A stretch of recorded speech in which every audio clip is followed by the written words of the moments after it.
पंजाब में भी शहर शहर कोरोना लगातार बेकाबू होता जा रहा है। कोरोना के 7,642 नए केस पंजाब में दर्ज किए गए हैं। इसके साथ ही 21 मरीजों की मौत हुई है। बड़ी संख्या यहां पर पिछले 24 घंटे में 21 मरीजों की मौत हुई है कोरोना की वजह से पंजाब में। लुधियाना में 1,808 नए केस सामने आए हैं।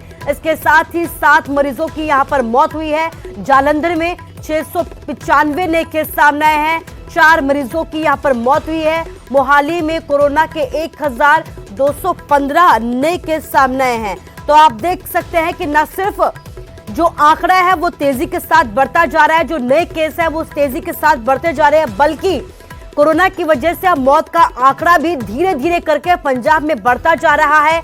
और यही वजह है कि पिछले 24 घंटे में पंजाब में कोरोना की वजह से 21 मरीजों की मौत हो गई है, जिसमें सबसे ज्यादा मौतें जो है वो लुधियाना में दर्ज की गई हैं। 1808 नए केस यहां पर सामने भी आए हैं। जालंधर की अगर बात की जाए तो 695 केस सामने आए, 4 मरीजों की यहां पर मौत हो गई है। इसके साथ ही मोहाली की बात की जाए तो 1,215 नए केस सामने आए हैं।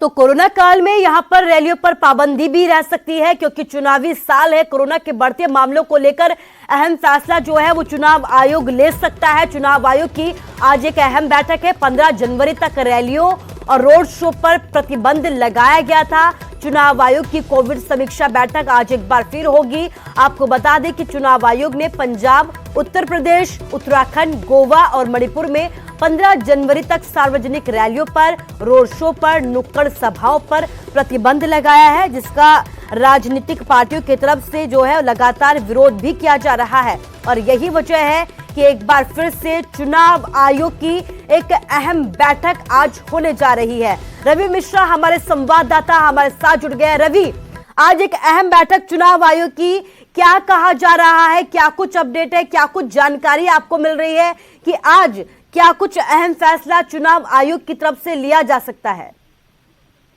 जी बिल्कुल कुसुम, देखिए साफ तौर पर जिस तरीके से चुनाव आयोग ने बीते पिछले कुछ दिनों तमाम 5 राज्यों के जो चुनाव की तारीखों की घोषणा की, तो उस घोषणा के दौरान चुनाव आयोग ने सबसे महत्वपूर्ण बात ये बताई थी कि जो रोड शो है, जो साइकिल यात्रा है, पद यात्रा है, साइकिल यात्रा है, तमाम यात्राओं पर, तमाम जो प्रचार प्रसार पर रोक लगा दी जाएगी।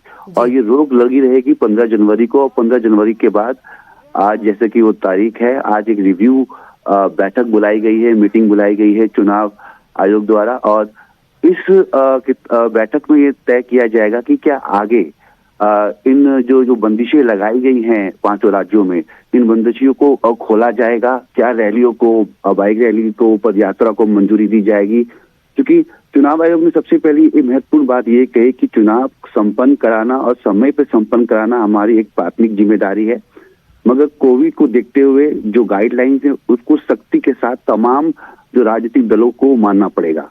तो आज इस रिव्यू मीटिंग में ये फैसला किया जाएगा कि जो ये बंदिशें लगाई गई हैं इनको खोला जाएगा या फिर ये कंटिन्यू रहेंगे। ये जो रोक लगाई गई है कि तमाम जो पदयात्रा है, रोड शो है, रैली है, वो अब नहीं होंगी, तो ये आगे क्या इसको एक्सटेंड किया जाएगा या फिर इसको पर बंदिशों को हटाकर छूट दे दी जाएगी, ये भी देखने वाली बात है।